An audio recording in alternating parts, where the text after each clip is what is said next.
कुछ दिनों से हर किसी के जहन में यही सवाल है कि ऐसा क्या हुआ होगा उस एयर इंडिया के फ़्लाइट में जिस कारण से यह दुर्घटनाग्रस्त हो गई।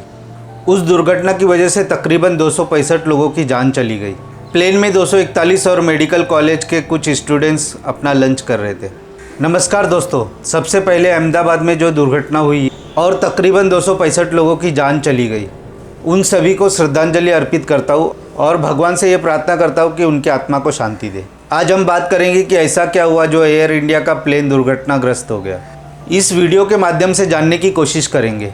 इस वीडियो को देखिए, एक सीसीटीवी फुटेज है और एक किसी ने अपने मोबाइल से शूट कर लिया था। जितने भी एक्सपर्ट है इस वीडियो को बड़े गौर से देख रहे हैं। कई सारे एविएशंस के एक्सपर्ट्स और कई सारे रिटायर्ड ऑफिसर इस वीडियो को बड़े गौर से देख रहे हैं। यह वीडियो अहमदाबाद इंटरनेशनल रनवे का सीसीटीवी फुटेज है। इस वीडियो में गौर से देखेंगे तो जैसे प्लेन टेक ऑफ करता है 425 फीट ऊपर जाता है। ऊपर जाने के बाद अचानक नीचे की तरफ आता है और फिर आग का गोला दिखाई देता है।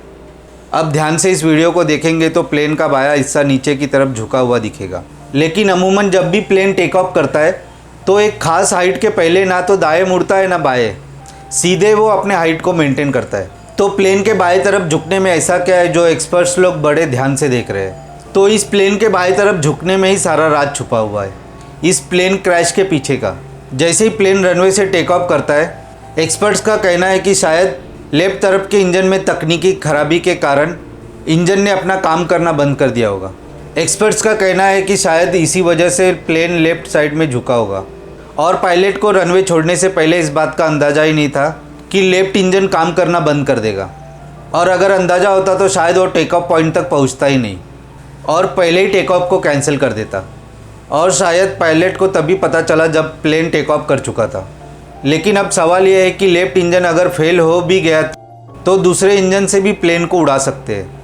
हर प्लेन में 2 इंजन होते हैं, अगर एक इंजन ख़राब हुआ तो दूसरे इंजन से भी प्लेन उड़ा सकते हैं। जितना प्लेन को ऊंचाई चाहिए होता है उतना प्लेन को फ्लाई कर सकते हैं।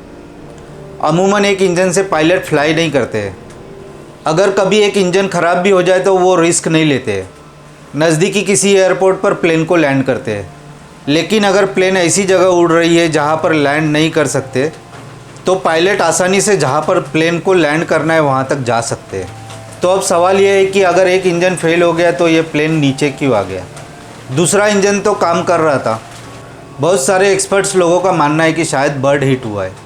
कुछ एक्सपर्ट्स शायद यह भी शंका जता रहे हैं कि दोनों इंजन ने एक साथ काम करना बंद कर दिया होगा। तो कुछ एक्सपर्ट्स लोगों का यह भी मानना है कि शायद इलेक्ट्रिक सिस्टम फेल हो गया होगा। अब एक थ्योरी यह भी निकल कर आ रही है कि शायद यह मानवीय भूल भी हो सकती है और पायलट एरर भी हो सकता है। पायलट ने लेफ्ट इंजन की जगह पर राइट इंजन को बंद कर दिया होगा, क्योंकि अगर इंजन ख़राब हो गया हो तो उस इंजन को बंद करने के लिए लीवर को खींचना होता है, जिसके कारण फ्यूल पास होने से रोका जा सके।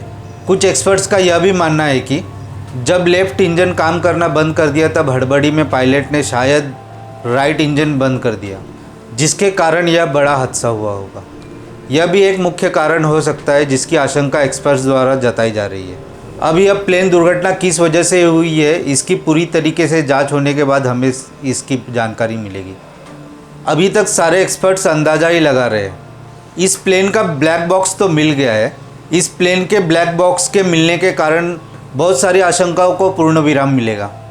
इस प्लेन हादसे के कारण जितने भी यात्रियों की मृत्यु हुई है उन सभी यात्रियों के परिवार वालों को टाटा ने 1 करोड़ का मुआवजा देने का ऐलान किया है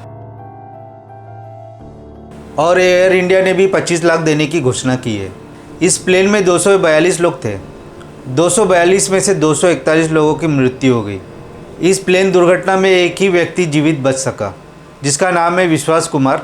वह ब्रिटिश का पासपोर्ट होल्डर है, लेकिन 241 में से और किसी की किस्मत अच्छी नहीं थी। इस प्लेन क्रैश के पीछे की पूरी सच्चाई हमें जांच के बाद पता चलेगी। धन्यवाद।